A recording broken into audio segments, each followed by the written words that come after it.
Entretien public, le journaliste français, un ancien rédacteur en chef d'une chaîne publique française, dévoile toutes les intrigues des autorités françaises depuis le début de la crise malienne en 2012 jusqu'à nos jours. La France ne fait que tirer les ficelles. Voyons le décryptage de cet entretien avec Sidiki Dameli. Le temps est le meilleur juge, c'est une évidence. Oui, avec le temps, les masques tombent et les langues commencent à se délier dans la presse française sur la situation sécuritaire et toutes les cabales médiatiques contre le Mali. De l'opération Serval à Takuba en passant par Barkhane, tout était du faux. Un vrai mensonge d'État, estime aujourd'hui Norbert Navarro, journaliste et ancien rédacteur en chef des RFI. Au départ, un mensonge d'État. Nous sommes en janvier 2013 et le président de l'époque, François Hollande, qui vient d'être élu un an avant, lance l'opération Serval, qui va devenir ensuite l'opération Barkhane. Et il dit aux Français, les djihadistes allaient s'emparer de Bamako. C'est, selon moi, un mensonge et un mensonge d'État. Les djihadistes n'avaient aucun intérêt à prendre une capitale qui leur est hostile. Difficile à tenir. Oui, impossible à tenir sur le long terme.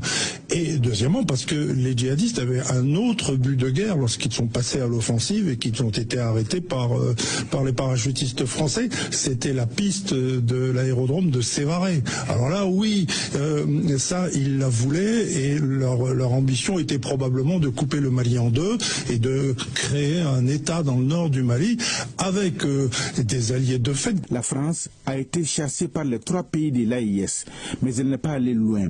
Elle continue de tirer les ficelles. Révélation fracassante du journaliste français, la France, via des Ukrainiens francophones, est bien derrière les attaques terroristes qui ont visé plusieurs villes maliennes le 25 avril dernier.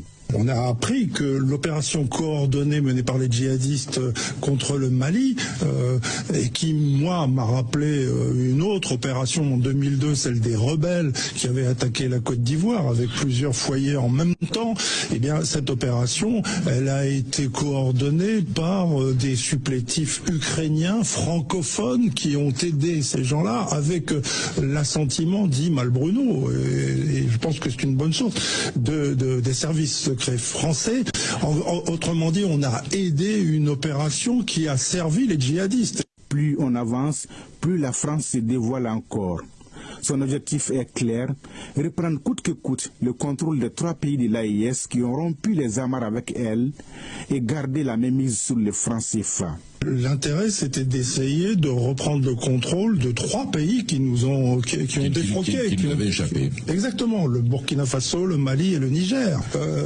La France ne serait pas ce qu'elle est sans la zone franc, qui est une grosse partie de l'Afrique, puisqu'il n'y a jamais que 14 pays en Afrique qui sont dans cet espace. Donc c'est l'héritage du général de Gaulle qui perdure aujourd'hui. Enfin, la France fait tout pour essayer de promouvoir un fauné du franc CFA dans la région. C'est la grande noyade.